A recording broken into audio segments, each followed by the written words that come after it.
Hello my dear friends, ഞാൻ ബിനോയ്. എല്ലാവർക്കും share ടിപ്സിലേക്ക് സ്വാഗതം. ഇന്നൊരു ലോങ് ടേം സ്റ്റോക്കാണ് പറയാൻ പോകുന്നത്. അതിന് മുന്നേ റീറ്റെയിലേഴ്സിനോട് കുറച്ച് കാര്യങ്ങൾ പറയാണ്ട്, റീറ്റെയിൽ ഇൻവെസ്റ്റേഴ്സിനോട്. പല ആൾക്കാർക്കും കൺഫ്യൂഷൻസാണ്. ലോങ് ടേം ഇൻവെസ്റ്റ്മെൻ്റ് ആണോ നല്ലത്, ഷോർട്ട് ടേം ഇൻവെസ്റ്റ്മെൻറ്റ് നല്ലത് എന്നുള്ള കൺഫ്യൂഷൻസാണ്. So first of all, 3 type category of ആൾക്കാരാണ് സ്റ്റോക്ക് മാർക്കറ്റിൽ വരുന്നത്. ഇൻട്രാഡേ ചെയ്യാൻ ഇഷ്ടപ്പെടുന്ന ആൾക്കാർ, രണ്ടാമത് സ്വിംഗ് ബേസ്ഡ് ട്രേഡ് ചെയ്യുന്നെടുക്കാൻ ആൾക്കാർ, ഷോർട്ട് ടേം ഇൻവെസ്റ്റേഴ്സ്, മൂന്നാമത് ലോങ് ടേം ഇൻവെസ്റ്റേഴ്സ്.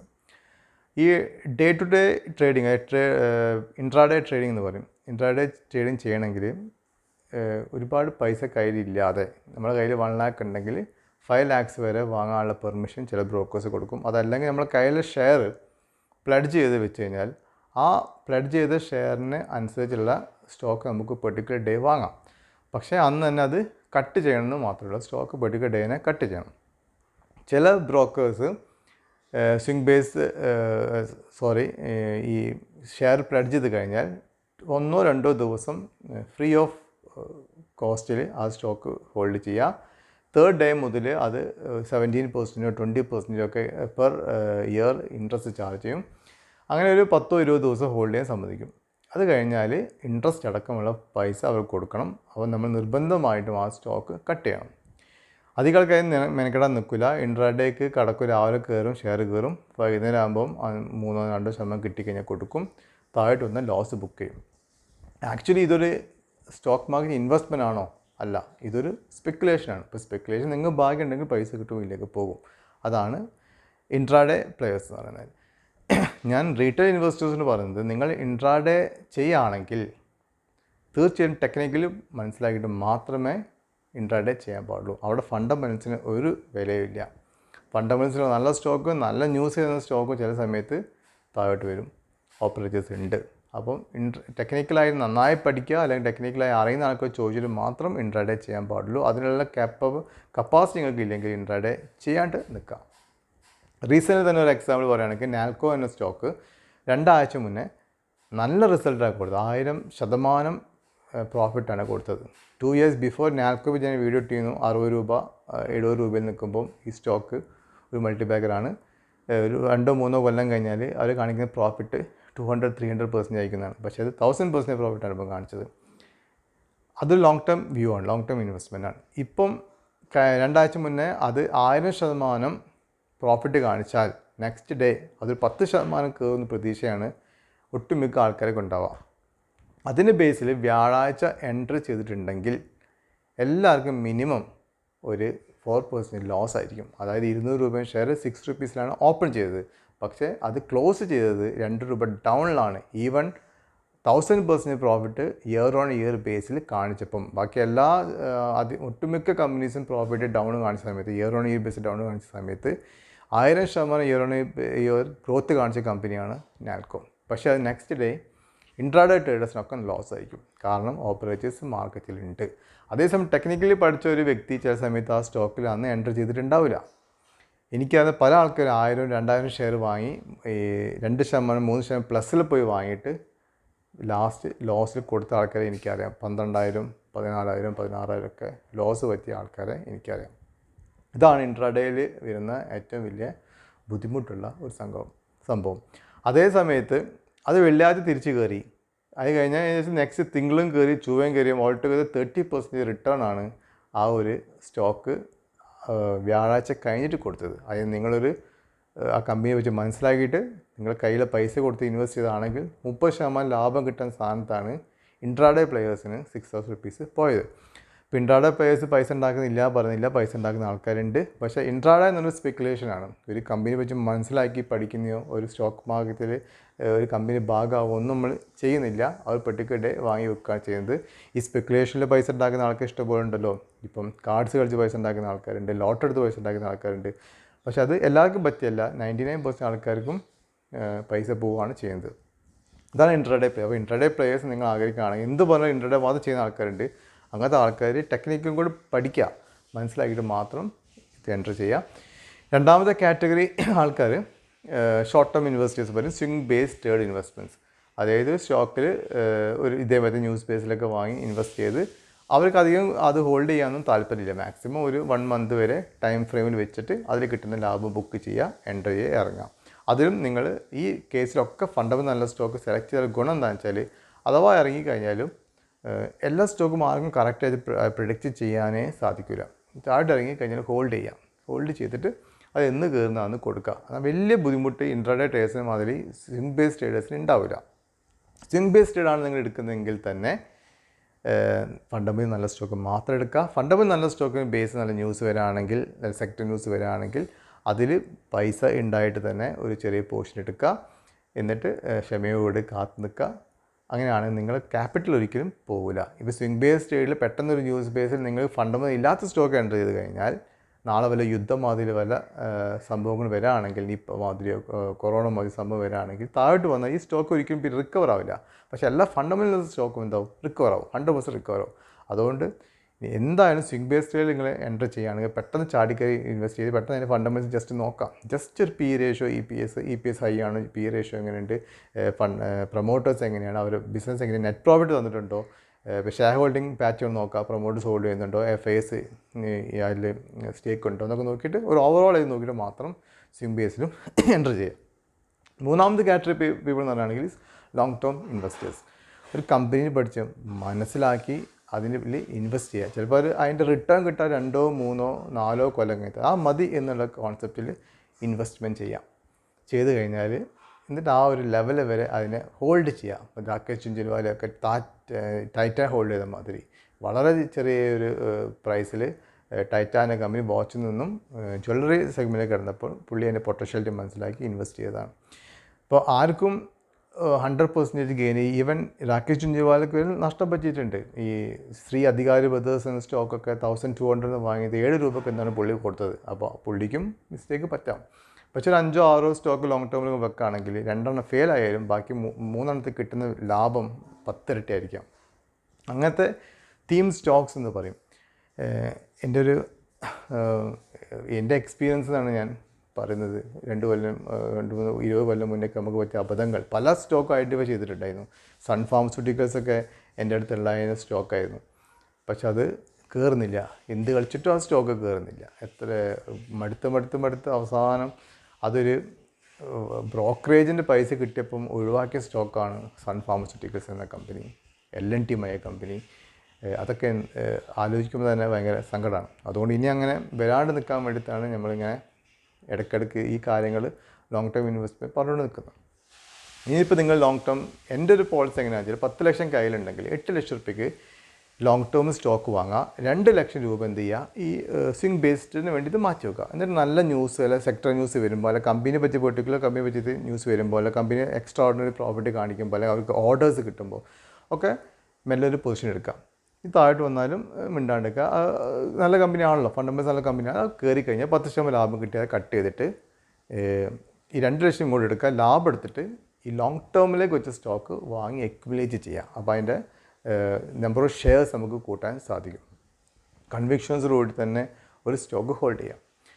അപ്പോൾ ലോങ് ടേം ഇൻവെസ്റ്റ്മെൻറ്റ് കമ്പനി പഠിച്ച് മനസ്സിലാക്കിയത് ഇൻവെസ്റ്റ് ചെയ്യുന്ന കാര്യങ്ങളാണ്. ചിലപ്പോൾ എത്ര കൊല്ലം കഴിഞ്ഞിട്ട് കിട്ടുന്ന ഇൻവെസ്റ്റ്മെൻറ്റ് ആയിരിക്കാം. പക്ഷേ അതുവരെ നമ്മൾ ക്ഷമയോട് കൊടുത്ത് കാത്തെന്നാൽ അന്ന് കിട്ടുന്ന റിട്ടേൺ വളരെ വലുതായിരിക്കും. മൂന്നാമത് മൊത്തം റീറ്റെയിൽ ഇൻവെസ്റ്റേഴ്സിലെ കൺഫ്യൂഷൻ ഡിവിഡൻ്റാണ്. എന്തിനാണ് ഇപ്പോൾ ഡിവിഡൻറ്റ് എടുക്കുന്ന കമ്പനി വാങ്ങുന്നത്? ഡിവിഡൻറ്റ് കൊടുക്കുന്ന കമ്പനീനെ പറ്റിയിട്ട് തീരെ അഭിപ്രായം ഇല്ലാത്ത ആൾക്കാർ വരെ ഉണ്ട്. 300 രൂപേൻ്റെ ഒരു സ്റ്റോക്ക് 5 രൂപ ഡിവിഡൻറ്റ് വന്നിട്ട് അതിന് മാത്രം ഇപ്പോൾ എന്താ കിട്ടാൻ പോകുന്നത്? 1000 ഷെയർ വാങ്ങി 3 ലക്ഷം, 3 ലക്ഷത്തിൻ്റെ ഇൻവെസ്റ്റ് ചെയ്തിട്ട് 5 രൂപ വെച്ചിട്ട് 5000 രൂപ കിട്ടിയതിപ്പോൾ എന്ത് കാര്യം എന്ന് ചോദിക്കുന്ന ആൾക്കാരുണ്ട്. ഇവിടെയാണ് ഡിവിഡൻറ്റ് പ്ലെയേഴ്സിൻ്റെ പ്രത്യേകത കാണിക്കുന്നത്. നമ്മൾ ഡിവിഡൻറ്റ് കമ്പനീനെ അതിൻ്റെ യങ് ഏജ് നമ്മൾ ഐഡൻറ്റിഫൈ ചെയ്യണം. അങ്ങനെ ഐഡൻറ്റിഫൈ ചെയ്ത കമ്പനിയാണ് ആർവിഎൻഎൽ കേട്ടോ, മറക്കരുത്. ആർവിഎൻഎൽ വെറും 70 പൈസ ഡിവിഡൻറ്റ് ഞാൻ പറഞ്ഞിട്ടുണ്ടായിരുന്നു. 2 കൊല്ലം കഴിഞ്ഞാൽ 2 രൂപ ഡിവിഡൻറ്റ് തന്നു.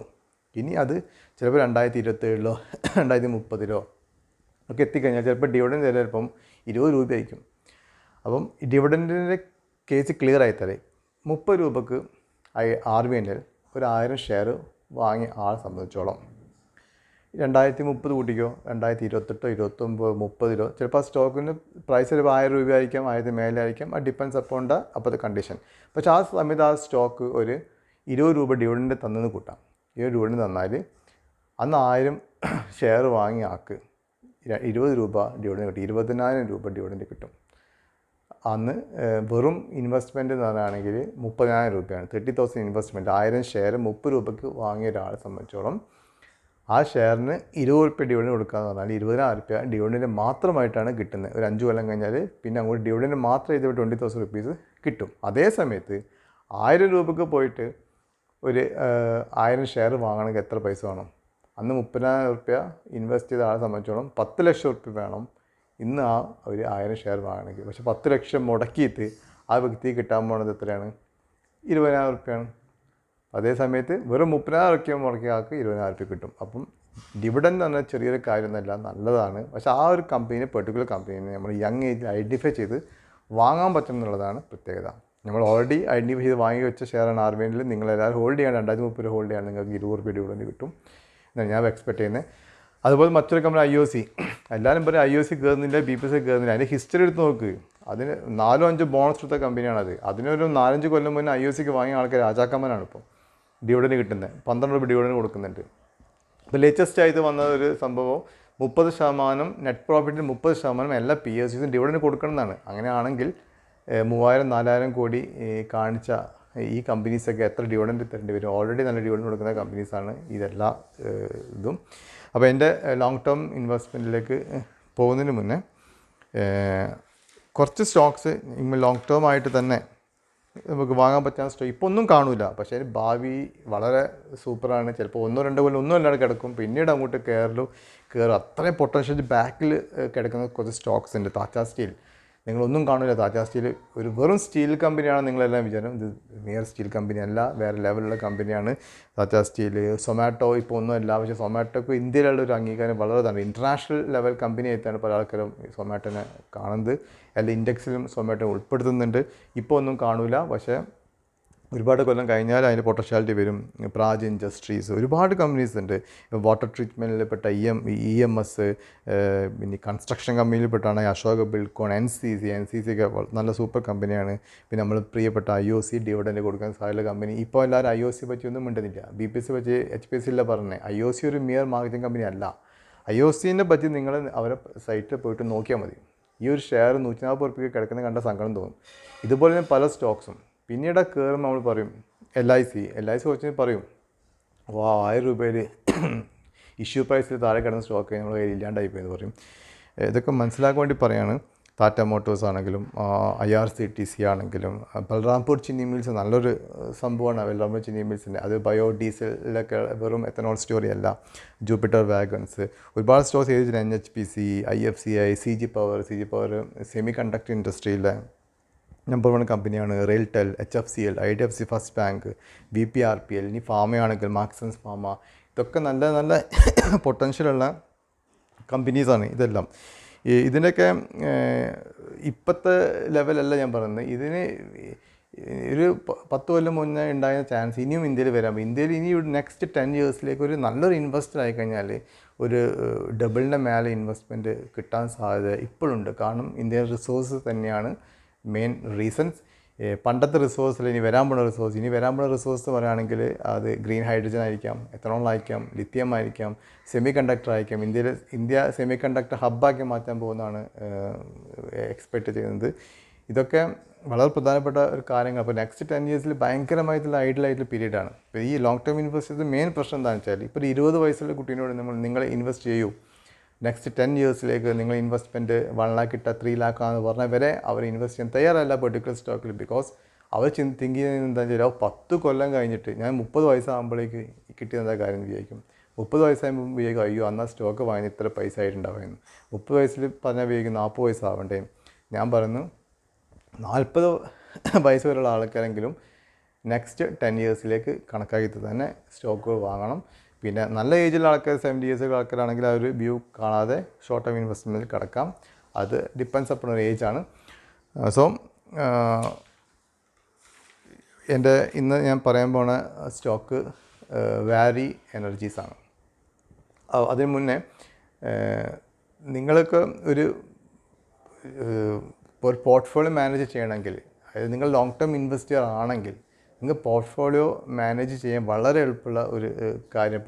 നല്ലൊരു പോർട്ട്ഫോളിയോ ഉണ്ടാക്കി വെച്ചാൽ തന്നെ നമുക്ക് നല്ലൊരു ഇൻകം കിട്ടാൻ സാധിക്കും.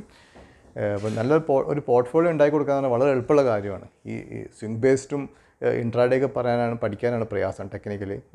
ഈ ഒരു പോർട്ട്ഫോളിയോ മാനേജ്മെൻറ്റ് എന്ന് പറഞ്ഞാൽ വളരെ എളുപ്പമുള്ള കാര്യമാണ്. അത് ഞാൻ ചെയ്യുന്നുണ്ട്. നിങ്ങൾക്ക് ആർക്കെങ്കിലും പോർട്ട്ഫോളിയോ മെയിൻറ്റെയിൻ ചെയ്യാനുണ്ടെങ്കിൽ, നിങ്ങൾക്ക് കൺഫ്യൂസ്ഡ് ആണ് ഏതൊക്കെ സ്റ്റോക്കാണ് ലോങ് ടേമിലേക്ക് വെൽത്ത് ക്രിയേറ്റ് ചെയ്യാൻ പറ്റുന്നത്. ഞാൻ പറയുന്നത് 5 years 10 yearsലേക്ക് വ്യൂവിൽ ഇൻവെസ്റ്റ് ചെയ്യാൻ ഉദ്ദേശിക്കുന്ന ആൾക്കാർ മാത്രം നിങ്ങൾക്ക് പോർട്ട്ഫോളിയോ മാനേജ് ചെയ്യണമെങ്കിൽ എന്നെ കോൺടാക്റ്റ് ചെയ്യാം.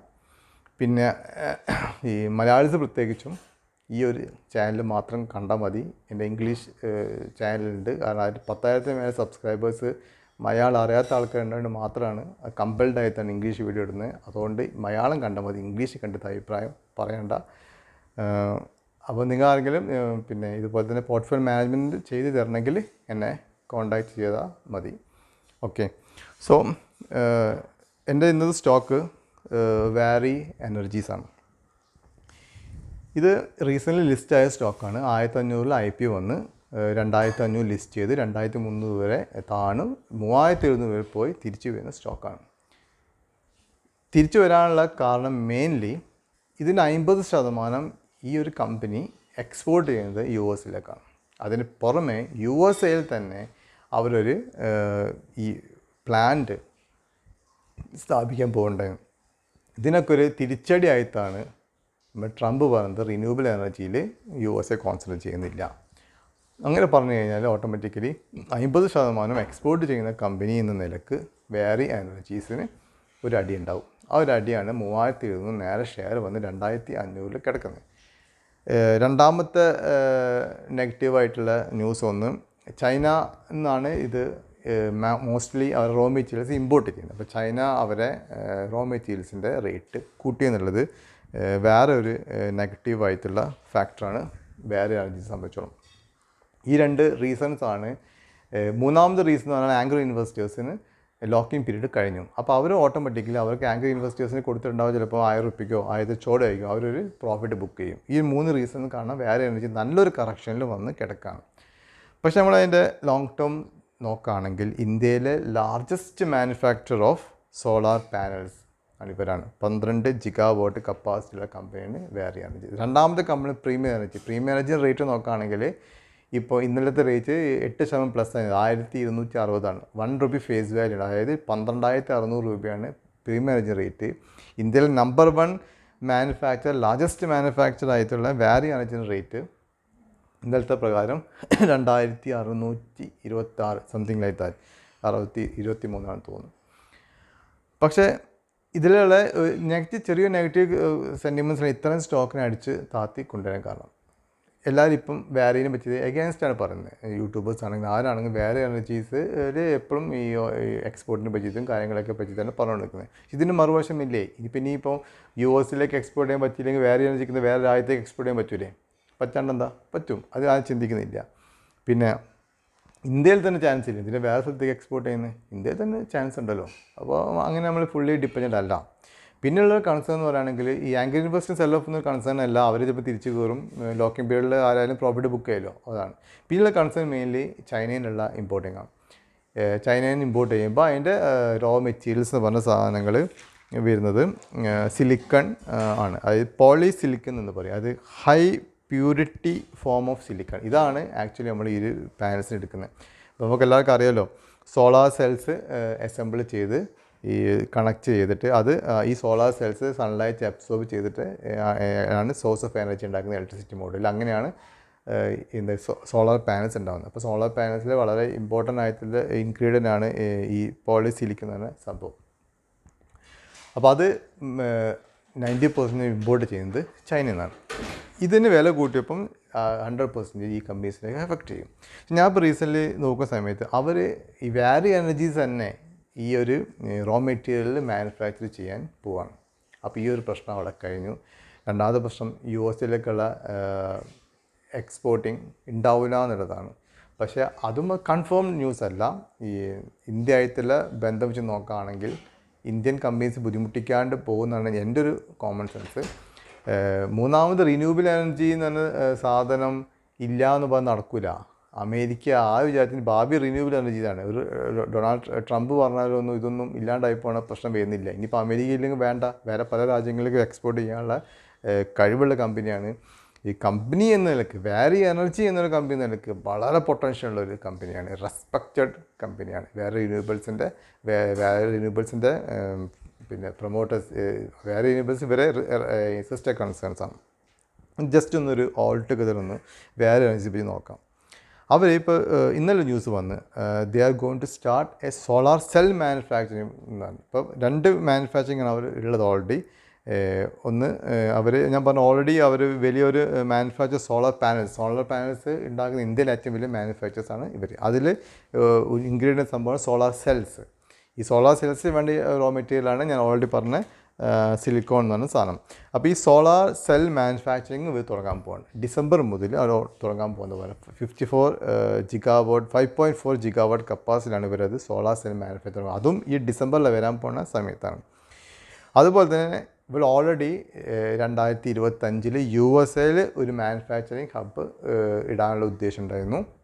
പക്ഷേ ഈ ഒരു ട്രംപിൻ്റെ പ്രശ്നം കാണാൻ ഇങ്ങനെ ആകപ്പാടെ ബുദ്ധിമുട്ടി നിൽക്കുകയാണ് എന്താണ് ചെയ്യേണ്ടതിൻ്റെ കാര്യത്തിൽ. പക്ഷേ കമ്പനി മാനേജ്മെൻറ്റിൻ്റെ കോൺകോൾ പറഞ്ഞത് അവർ എന്താ 2025 അവിടെ ഇടും. അവർ ഭയങ്കര കോൺഫിഡൻസാണ് കാണിക്കുന്നത്. അത് വേണ്ട എന്ന് പറയില്ല എന്ന് എക്സ്പെക്റ്റ് ചെയ്യുന്നുണ്ട്. പക്ഷേ അത് പറയാൻ പറ്റില്ല. ജനുവരിയിൽ ശേഷമേ നമുക്ക് അതിനെപ്പറ്റി ക്ലിയർ പിക്ചർ കിട്ടുള്ളൂ.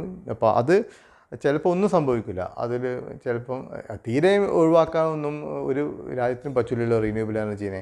അതുകൊണ്ട് അത് മാനുഫാക്ചറിങ് തുടങ്ങൂല എന്ന് എക്സ്പെക്ട് ചെയ്യുന്നില്ല. ഇനി തുടങ്ങൂല എന്ന് ന്യൂസ് വന്നാൽ ചിലപ്പോൾ ഒരു നെഗറ്റീവ് ന്യൂസിന് ബേസിൽ ഇത് മാക്സിമം അടിച്ചു കൊണ്ടുവരാൻ ശ്രമിക്കും. പക്ഷേ അത് താൽക്കാലിക ന്യൂസാണ്. ഇവർക്ക് വേറെ രാജ്യങ്ങളിലേക്ക് എക്സ്പോർട്ട് ചെയ്യാം. ഇനി അതൊന്നും വേണ്ട, ഇന്ത്യ തന്നെ ഇത് തികയുന്നില്ല. അപ്പം ഓക്കെ. പിന്നെ ഇവർ പറയുന്നത് ഞാൻ പറഞ്ഞ സോളാർ സെൽ മാനുഫാക്ചറിങ് ഡിസംബറിൽ തുടങ്ങാൻ പോകണം. അത് കമ്പനി പറയുന്നത് ഫൈനൽ സ്റ്റേജിലാണ് എന്നാണ് പറയുന്നത്. ചിക്ലി ഈ പ്ലാന്റ് ഇൻ ഗുജറാത്ത്. പിന്നെ അതുപോലെ തന്നെ വേറൊരു പ്ലാന്റ് അവർക്ക് ഓൾറെഡി ഒഡീഷയിലുണ്ട്. അതിൽ 6 ജിഗാവാട്ട് ഇൻറ്റിഗ്രേറ്റഡ് സോളാർ സെൽസും ഇൻകോട്ടും അതേപോലെ തന്നെ വേഫർ പ്രൊഡക്ഷൻസ് നടക്കുന്ന ഒരു യൂണിറ്റാണ് അത് ആന്ധ്രയിൽ. അത് അവർ എക്സ്പെക്റ്റ് ചെയ്യുന്നത് സോളാർ സെൽ കപ്പാസിറ്റി 2027 ആകുമ്പോഴേക്ക് 11 ജിഗാവാട്ട് ആവുമെന്നാണ് അവർ എക്സ്പെക്റ്റ് ചെയ്യുന്നത്. പിന്നെ അവർ US based solar module manufacturing plant ഫെബ്രുവരിയിൽ തന്നെ ആവുമെന്നുള്ളൊരു ശുഭാപ്ത വിശ്വാസം മാനേജ്മെൻറ്റിനിടയിൽ ഉണ്ട്. പിന്നെ ഒരു കോൺകോളിൽ പറഞ്ഞ വേറൊരു ഇമ്പോർട്ടൻറ്റ് സംഭവങ്ങൾ 11.3 ജിഗാവാട്ട് മൊഡ്യൂൾ കപ്പാസിറ്റി, അതായത് പാനൽ കപ്പാസിറ്റിയും 1.6 ജിഗാവാട്ട് USA കൂടെ മൊത്തത്തിൽ 15 ജിഗാവാട്ട് കപ്പാസിറ്റി ഈ ഫിനാൻഷ്യൽ ഇയർ എൻഡിൽ 2025 മാർച്ചിനുള്ളിൽ ആവുമെന്നാണ് പറയുന്നത്. അതുപോലെ 2027 21 ജിഗാവാട്ട് മൊഡ്യൂൾ കപ്പാസിറ്റി, അതായത് പാനൽ കപ്പാസിറ്റിയും 11 ജിഗാവാട്ട് സെൽ കപ്പാസിറ്റിയും കൂടെ ആവുമെന്നുള്ള പ്രതീക്ഷ കമ്പനി വെക്കുന്നുണ്ട്. അത് ഇന്ത്യയിൽ തന്നെയുള്ള കാര്യമാണ്. പിന്നെ കമ്പനി കയ്യിലുള്ള ഓർഡർ ബുക്ക്, റോബസ്റ്റ് ഓർഡർ ബുക്കാണ് കയ്യിലുള്ളത്. 20 ജിഗാവാട്ട് ഓർഡർ ബുക്കാണ് കമ്പനീൻ്റെ കയ്യിലുള്ളത്. പിന്നെ ഈ ഫിനാൻഷ്യൽ 2025 പകുതി അപ് ടു സെപ്റ്റംബറിൽ അവരും 3.3 ജിഗാവാട്ട് ഓർഡറാണ് കിട്ടിയത്. അതേ സമയത്ത് 2024 ഫുൾ ഇയറിൽ 4.8 ജിഗാവാട്ടേ കിട്ടിയിട്ടുള്ളൂ. അപ്പോൾ നല്ലൊരു ഓർഡർ പൊസിഷനുള്ള കമ്പനിയും കൂടെയാണ് വാരി റിന്യൂവബിൾസ്. സോ ഇന്ത്യയിലെ ഏറ്റവും വലിയ മാനുഫാക്ചറായ പാനൽസ്, സോളാർ പാനൽ, നമുക്ക് അറിയാം അതിൻ്റെ ഇമ്പോർട്ടൻസ്, സോളാർ പാനലിൻ്റെ ഇമ്പോർട്ടൻസ്, ഗവൺമെൻറ് കൊടുക്കുന്ന ഇമ്പോർട്ടൻസ്. എല്ലാ വീട്ടിനും മേലെ സോളാർ പാനൽസ് വേണമെന്നാണ് പറയുന്നത്. അതുകൊണ്ട് ഇന്ത്യയിലെ നമ്പർ 1 മാനുഫാക്ചർ നിലയിൽ റെപ്യൂട്ടഡ് കമ്പനിയാണ്, ക്വാളിറ്റി പ്രൊഡക്ട്സാണ്. അപ്പം US ഇപ്പോഴത്തെ താൽക്കാലം ഈ പ്രശ്നങ്ങളൊക്കെ ഉണ്ട്. അതുകൊണ്ടാണ് ഈ സ്റ്റോക്ക് 2600-ലും രണ്ടാമത്തെ വലിയ മാനുഫാക്ചർ ആയതുള്ള പ്രീമിയർ എനർജി സ്റ്റോക്ക് 12,000 ട്രേഡ് ചെയ്യുന്നത്. ഞാൻ എക്സ്പെക്റ്റ് ചെയ്യുന്നത് വളരെ ഈ ലെവലിൽ താഴോട്ട് വരുമെന്ന് അറിയില്ല. അത് ടെക്നിക്കലായിട്ട് നോക്കേണ്ടി വരും. ചിലപ്പം ഈ ടെക്നിക്കലേക്ക് നോക്കുകയാണെങ്കിൽ 2672 കട്ട് ചെയ്താലേ ഹൈ പോകും. അല്ലെങ്കിൽ ചില സമയത്ത് 2400 അല്ലെങ്കിൽ 2300 അതാണ് അതിൻ്റെ ഏറ്റവും ലോ. മാക്സിമം ലെവൽ വരെ വന്നിട്ടേക്ക് തിരിച്ചു കയറാം. അപ്പോൾ നിങ്ങൾ നോക്കിയിട്ട് കുറച്ച് സ്റ്റോക്ക് ഇൻവെസ്റ്റ് ചെയ്ത് കൈവശം വെച്ചാൽ മതി. ഈ എല്ലാ പ്രശ്നവും ഇതൊക്കെ പെട്ടെന്ന് സോൾവ് ആയി പോകാനുള്ള പ്രശ്നങ്ങളാണെന്നാണ് ഞാൻ മനസ്സിലാക്കി. ചെയ്ത് കഴിഞ്ഞാൽ ഇത്രയും വലിയൊരു കമ്പനി, റെസ്പെക്റ്റഡ് കമ്പനി, ഈ ഭാവിയുള്ള ഒരു ഫീൽഡിലുള്ള കമ്പനി ഒരിക്കലും റേറ്റിൽ കിടക്കാൻ സാധ്യത വളരെ കുറവാണ്. ഈ ഒരു സ്കീം PLI സ്കീം വരെ ഗവൺമെൻറ് കൊടുത്തൊരു സെക്ടറാണത്. സോ ഒരു 4500 മുതൽ 5000 വരെ എളുപ്പത്തിൽ പോകാൻ ചാൻസ്. അതിപ്പോൾ സ്പിറ്റൊക്കെ ആയി ബോണസ് കൊടുക്കുകയാണെങ്കിൽ നല്ലൊരു ആ സെക്ടറിൽ നമ്പർ 1 നല്ലൊരു കമ്പനിയാണ്. വേറെ എടുത്തു ചാടി വാങ്ങുന്നു വേണ്ട. ഇതിൻ്റെ ഒരു പിക്ചർ, ഇപ്പോഴത്തെ പിക്ചർ മോശമാണ്, മെയിൻലി റിലേറ്റഡ് ടു USA. അപ്പോൾ USAൻ്റെ ജനുവരിക്ക് ശേഷം തീരുമാനമാവും. അതൊക്കെ നോക്കിയിട്ട് താഴോട്ട് വന്ന ഭാഗ്യമാണ് 2300 2400 എത്തിക്കഴിഞ്ഞാൽ കുറച്ച് സ്റ്റോക്സ് വാങ്ങി കൈവശം വെക്കുക. അത് ഒരു 2027 ആകുമ്പോഴേക്കും നല്ല റിട്ടേൺ തരാൻ സാധ്യതയുള്ള ഒരു ലോങ് ടേം പിക്കാണ് Waaree Energies. So as usual I'm not a SEBI registered analyst. അതുകൊണ്ട് തന്നെ നിങ്ങൾ സ്വയം പഠിച്ച് മനസ്സിലാക്കിയിട്ട് മാത്രം ഇൻവെസ്റ്റ് ചെയ്യുക. അല്ലെങ്കിൽ നിങ്ങൾക്ക് അഡ്വൈസ് ഉണ്ട്, അവിടെ ചോദിച്ച് മനസ്സിലാക്കിയിട്ട് മാത്രം ഇൻവെസ്റ്റ് ചെയ്യുക. പുതുതായിട്ട് ആരെങ്കിലും ഈ ചാനൽ കാണുന്നുണ്ടെങ്കിൽ സബ്സ്ക്രൈബ് ചെയ്യുക. മാക്സിമം എൻ്റെ വീഡിയോസ് നിങ്ങൾ ഫ്രണ്ട്സിലേക്ക് അയച്ചു കൊടുക്കുക, ലൈക്ക് ചെയ്യുക, കമൻറ്റ് ചെയ്യുക. Thank you very much.